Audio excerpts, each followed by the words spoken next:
आप आजकल इफ्तार है, एक तस्वीर आपकी वायरल हुई है सोशल मीडिया पर, एक मुलाकात आपकी उनसे हुई जो बात नहीं कर रहे किसी से, आपसे कोई बात हुई? आप क्यों मिन मिन कर रही हैं? आप नहीं, सीधी बात क्यों नहीं करती आप? मिन ओ अन चाहती हूँ मैं आपसे कि आप मुझे बताएं कि टाइम है कि नहीं? नहीं, 2 मिनट्स लेफ्ट, बट मेरा ख्याल है कि आप 2 मिनटों में बहुत बड़ी बात कर सकते हैं। नवाज शरीफ साहब से आपकी हुई है अच्छा, मीटिंग? अच्छा। जी, ओहो, आपको नहीं पता मैं क्या बात कर रही हूँ? सुना है आपने उन्हें उम्रे पे जाने से रोक दिया है? ना, खुदा ना खौफ करो, मैं कौन होता हूँ। बात यह है कि कुछ अरसे से मुलाकात नहीं हुई थी। अच्छा। बिकॉज बड़े बिजी थे वो। पहले तो लंदन में तो बड़ी मुलाकातें हो जाती थी, मगर जब से वो आए हैं एक आधी मुलाकात हुई थी, फिर ये बिज़ी हो गए, जाहिर है। तो अब थोड़ा सा मसरूफियत कम हुई है, और तो हमने रिक्वेस्ट की हुई थी, उन्होंने कहा जी आ जाओ इफ्तार पे आ जाएं। तो जुगनू और आई वेंट, हम ही थे और तो कोई नहीं था, फैमिली थी। मरियम CM मरियम साहिबा भी आ गई, उनका भी इफ्तार था, वो ख़त्म करके तो आ गई। तो मियाँ साहब थे, मैं था, जुगनू थी, हसन हुसैन थे, उनकी एक अहलिया थी, और जुनैद भी था, और मरियम की बेटी भी थी। तो फैमिली टाइप चीज़ सीन था, और कोई सियासत नहीं डिस्कस की, मैं आपको बता दूं। आपको बड़ी मायूसी होगी ये सुन के। इस किस्म के मौके पे हम सियासत नहीं डिस्कस करते। फिर किस किस्म के मौके पे करते हैं आप? वो खुफिया होते हैं। आप नहीं बताएंगे? नहीं, वो इतनी सी भी बात नहीं हुई? इतने इस होते वो। अच्छा। जहाँ सारे बैठे हो, यहाँ बस आपको मैं बता देता हूँ बात क्या हुई। मैंने मियाँ साहब से पूछा, अच्छा खाना वहाँ बहुत उम्दा होता है, तो और मियाँ साहब बहुत देखते हैं कि सही मिला है नहीं मिला। अच्छा। तो आपको ये ट्राई किया आपने, ये ट्राई करें ये। तो खैर वो बहुत उम्दा था, बहुत उम्दा। अच्छा, क्या था वैसे? कोई एक डिश आपकी फेवरेट? ओहो, पुलाव भी था, मसूर की दाल भी थी, चिकन थी। अच्छा, उसके बाद देसी और बहुत कुछ था, और फिर उससे पहले अफ्तारी थी, वो उसमें वो 8-10 चीज़ें थी, बट ऑल ब्यूटीफुली कुक्ड। मियाँ साहब बहुत ख्याल रखते हैं। हाँ।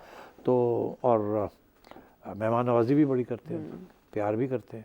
तो वो फिर पहले तो ये, फिर मैंने पूछा उनसे, मैंने कहा दसो कि तुसी इतना ज़बरदस्त खाना थे, कुछ फेमस लाहौर के आप बताएं कौन सी ज़बरदस्त जगह हैं जहाँ आपको खाना पसंद आया। अच्छा। उन्होंने फिर कहानी पूरी शुरू की कॉलेज के ज़माने से, स्कूल के ज़माने से। अच्छा। वो सेंट एंथनीज़ में थे, तो कहने लगे याद है आपको वो एक नान कबाब होता था?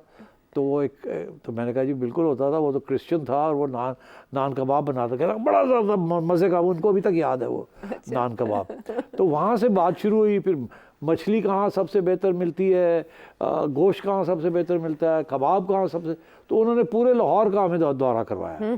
तो अब वो किसी वक्त मैं सोच रहा हूँ कि उसके ऊपर पूरा प्रोग्राम करना चाहिए। अच्छा। कि जो जगह मियाँ साहब ने बताई हैं, मैं सोच रहा हूँ मैं जाके चेक करूँ। फिर मैंने उनसे ये भी कहा, मैंने कहा तुझ तो कह रहे हो कि वो नारकली दे आखिर ते जाके एक छाबड़ी वाला होंदा सी, तो वो मच्छी बड़ी ज़बरदस्त बनाता सी। अच्छा। मैं क्या आप रोमांटिसाइज कर रहे हैं। हाँ। उसकी वजह ये, उस कॉलेज के ज़माने में दोस्त यारों के साथ गए, वो मच्छी खा लिया, हा वाह वाह वाह, तुसी हुण भी 100 सालों के बाद कहते पे हो वाह वाह वाह, वो बंदा ही कोई नहीं होना।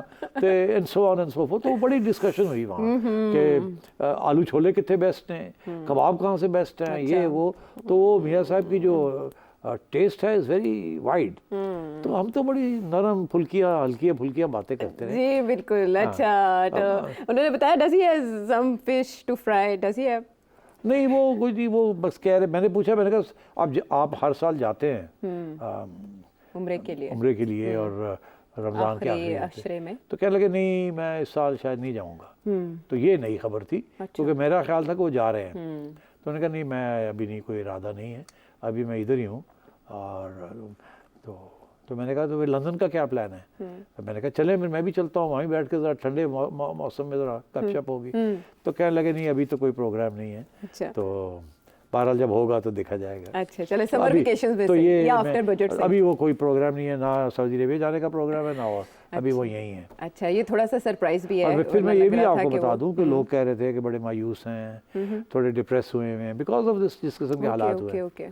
बिल्कुल रिलैक्स्ड, और बिल्कुल कैजुअल रिलैक्स्ड, कोई स्ट्रेन नहीं, कोई स्ट्रेस नहीं। तो मैं भी ज़ाहिर देख रहा था कि कुछ स्ट्रेस हो तो पता लगे। आपने शहबाज शरीफ साहब का नहीं पूछा हाल चाल? नहीं, मौका ही नहीं मिला, बिकॉज वो थे नहीं वहाँ, तो उनका क्या पूछना था। अच्छा, मैंने कहा शायद हाल चाल फिर वो सियासी बात हो जाती है। हाँ, लेकिन भाई से भाई की बात नहीं, मैं भाई से भाई की बात होती है, भाई की बात नहीं होती।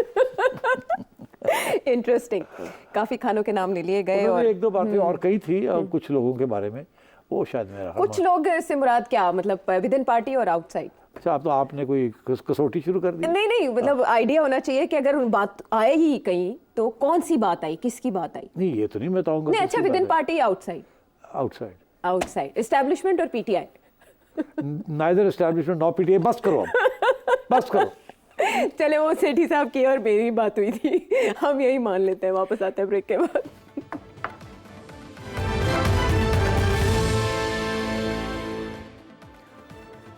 Welcome back to the show. अच्छा, जब पहला शो था आपकी वापसी मीडिया में हुई थी तो मैंने आपसे पूछा था कि आपकी वापसी आपको कैसी लगी, तो आपने आगाज़ में मीडिया पर पाबंदियों का तस्करा किया था। एक सवाल उससे रेलेवेंट आया है और ये है रज़ीउद्दीन साहब कराची से, वो आपसे कुछ जानना चाह रहे हैं। जितने भी जर्नलिस्ट थे, जब पीटीआई अपने पीक पे थी पावर के, तो काफ़ी लोगों पे पर्सनलाइज्ड अटैक्स हुए, टारगेटेड अटैक्स हुए, लोगों को चैनल छोड़ने पड़े। आप पे भी बहुत स्वेयर पीटीआई ने अपने पीक पे बहुत किस्म के इल्ज़ाम लगाए और आपको टारगेट किया। उसके बावजूद you are one of the few journalist जिन्होंने कभी भी पीटीआई की पॉपुलैरिटी को या फिर उसकी एज अ पॉलिटिकल फोर्स जो उसकी वैल्यू है उसको डिनाई नहीं किया। मैं आपसे जानना चाहूँगा कि आपने कैसे उसको, जो आप पे जो अटैक्स हुए थे, उस चीज़ को साइड पे रख के और अपनी बायस को कभी अपने एनालिसिस को अफेक्ट नहीं होने दिया? देखिए, एनालिसिस होता क्या है? एनालिसिस में अगर बायस आ गया तो एनालिसिस नहीं है, फिर ओपिनियन बन जाता है। ओपिनियन और एनालिसिस में फ़र्क होता है। मेरी ज़ाती ओपिनियन क्या है, मुझे लाइक कोई चीज़ अच्छी लगती है या बुरी लगती है, वो एक बात है, मगर क्या होगा, कौन उसके पीछे है, क्या है, वो एक फैक्चुअल बात है। तो इसलिए मेरे वो सिचुएशन नहीं है कि जैसे तुम्हारी सिचुएशन है कि तुम बैठ के 3 लोगों से भी सवाल पूछ सकती हो। तुम्हारा अपना मौक़िफ़ क्या है वो तो तुम नहीं बताओगी, तुम तो उनसे पूछोगी कि जी आप एक्सपर्ट्स हैं, आप बताएं। ऐसे ही है ना सारा जो यहाँ जो सिलसिला मीडिया का चल रहा है कि एक एंकर है और वो लोगों से पूछ। यहाँ सिचुएशन फ़र्क है। यहाँ you are the anchor, I am not the anchor. आप मुझे पूछ रही हैं सवाल, तो अगर मैं जवाब जो है वो झूठा दूंगा या ऐसा जवाब दूंगा जो जिसकी बुनियाद नहीं है, तो कल को लोग प्रोग्राम मेरा देखना छोड़ देंगे, क्योंकि मैं एक ही हूँ ना।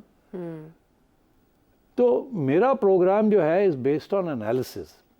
लाइक्स एंड डिसलाइक्स के ऊपर नहीं हो सकता। अगर ये हो गया तो ये चलेगा नहीं।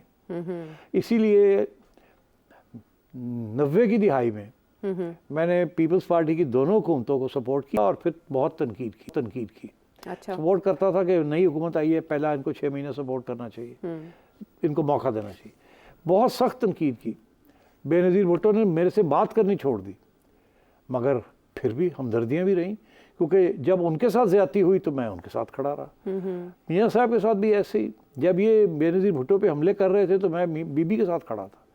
जब बीबी ने इनके ऊपर हमले करने शुरू कर दिए तो मैं इनके साथ खड़ा था। जब इन्होंने मीडिया के ऊपर हमले करने शुरू कर दिए तो मैं मीडिया के साथ खड़ा था। तो मेरे हमेशा ये कोशिश रही है कि मैं कोई ज़ाती तौर पे किसी के ख़िलाफ़ महाज ना बनाऊँ, क्योंकि मेरे साथ सिर्फ एक हुकूमत नहीं आयशा, मेरे साथ हर हुकूमत ने जब बात पसंद नहीं आई मेरी तो उन्होंने मेरे ऊपर तशद्दुद किया। नॉट फिज़िकली, डेफिनेटली फ़िज़िकली भी हुआ ज़िया साहब के ज़माने में, उससे पहले भुट्टो साहब के ज़माने में, मगर बेनज़ीर भुट्टो साहबा के ज़माने में उस किस्म का तशद्दुद नहीं हुआ, उस किस्म का प्रेशर नहीं आया, मगर मियाँ साहब के ज़माने में आया और उसके बाद मुशर्रफ साहब के ज़माने में भी बड़ा प्रेशर आया, फिर नहीं भी आया। तो और अब भी आया है और आज भी आ रहा है। तो ये चीज़ें चलती रहती हैं।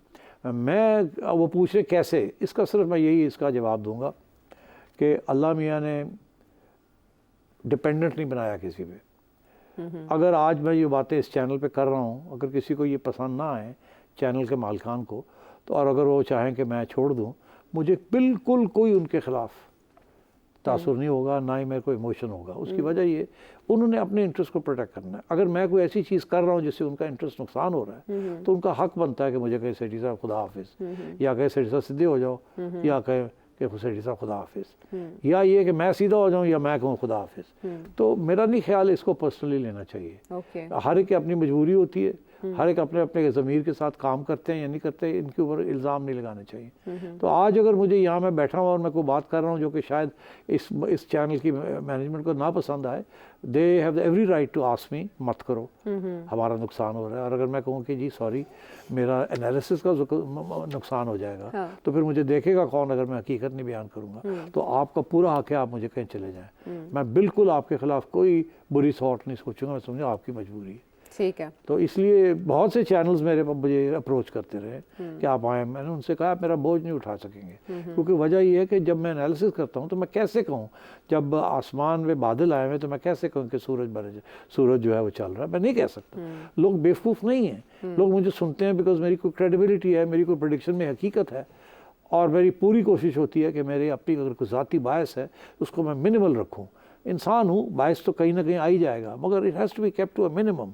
और फिर आप बता दें कि आपका बायस है, कि आपकी एक टिल्ट है। तो अब पहले तो मेरे पे ये इल्ज़ाम था कि जी आप पीपल्स पार्टी के हैं, जबकि जरदारी साहब ने मुझे चीफ मिनिस्टर नॉमिनेट किया, उस वक्त लोग कहते पिपली है।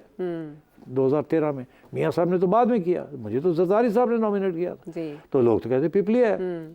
फिर लोग कहने लगे तो नून लीगर है, और अब कहते हैं कि आप अब वो पीटीआई वाले भी थोड़े से खुश हो गए मेरे साथ, क्या आपने यू टर्न ले लिया और आपने अपनी लाइन चेंज कर ली। मैंने कोई यू टर्न नहीं लिया, मैंने अपना वही हकीकत बयान कर ली, पसंद आए या ना पसंद आए। और अगर नहीं पसंद आती तो मुझे फारग कर दे, और अगर फारग नहीं कर सकते तो सुने, फिर मैंने क्या करना, मैं माइंड नहीं करूँगा।